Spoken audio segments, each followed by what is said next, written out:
Tout homme veut le bonheur. Ça, c'est une constante universelle. L'aspiration au bonheur.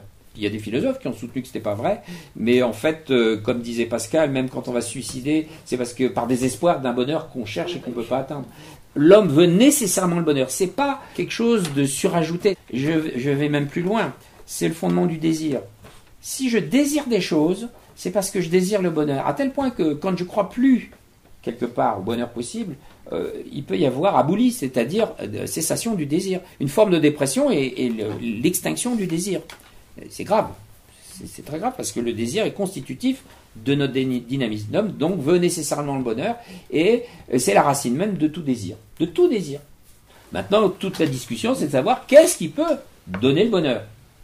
Est-ce que c'est le chou à la crème? Est-ce que c'est l'argent? Est-ce que c'est les femmes? Est-ce que c'est le pouvoir? Enfin, aujourd'hui, il y a des avis assez partagés sur le sujet. Mais l'expérience prouve que finalement, on n'en a jamais assez. C'est bien la preuve qu'on est une personne spirituelle. C'est-à-dire aucun des biens finis de notre expérience ne peut satisfaire ce désir. C'est d'ailleurs, selon saint Thomas, la racine de la liberté. Je suis foncièrement libre parce que, n'étant nécessité par aucun objet concret de mon expérience, finalement ce sont des biens particuliers, et comme je suis capable de concevoir le bien en tant que bien, dans son caractère absolu, finalement mon désir ne pourra être satisfait que s'il saisit un bien en tant que bien, un bien absolu, un bien souverain. Tout ça c'est de la philosophie. Je pense qu'on peut le soutenir indépendamment de tel ou tel catéchisme.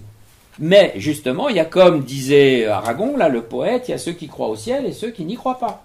C'est sûr que justement, on n'a pas le même catéchisme.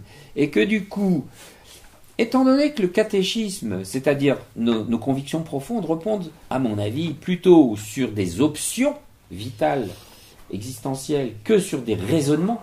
Les raisonnements viennent après coup. C'est-à-dire, il y a des options qui font qu'on va raisonner dans telle ou telle direction. Alors il y a des moments dans la vie qui font qu'on remet en question les options sur lesquelles on a fonctionné. Ça peut être un accident de la vie, c'est des moments spéciaux qui font qu'on peut remettre en question nos options. Pour le reste, on va raisonner à partir de nos options. Je donne des exemples. Je m'occupais de jeunes précoces, là, et je leur faisais un chemin métaphysique vers la cause première, à travers des images. Enfin, c'était une pédagogie appropriée à leur âge, c'était assez jeune. À la fin de l'année, ils me disaient « Vous nous avez convaincus, mais on ne vous croit pas. » On voit bien. Le cheminement rationnel, ils le suivaient bien. Ils voyaient bien qu'il y avait des conclusions auxquelles ils ne pouvaient pas échapper. Mais comme eux, ils étaient non-croyants, dans des milieux non-croyants, qu'ils avaient une morale qui supposait quand même qu'il n'y ait pas un auteur de la nature et donc un auteur de la morale, si on veut, eh bien, l'idée qu'il y a un Dieu, ça les dérangeait. Donc ils voulaient bien intellectuellement admettre qu'il y avait un raisonnement contraignant qui les menait à l'idée d'une cause première, ils ne voulaient pas en tirer les conclusions. Je crois que c'est une attitude très humaine, très générale.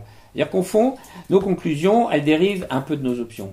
Et même si, à un moment donné, il y a conflit entre nos conclusions rationnelles et nos options, c'est globalement nos options qui l'emportent.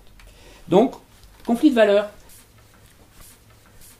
Je vais finir maintenant la dernière partie. La relation entre éducateur et éduqué et entre parents et enfants, je veux poser la question de l'autorité.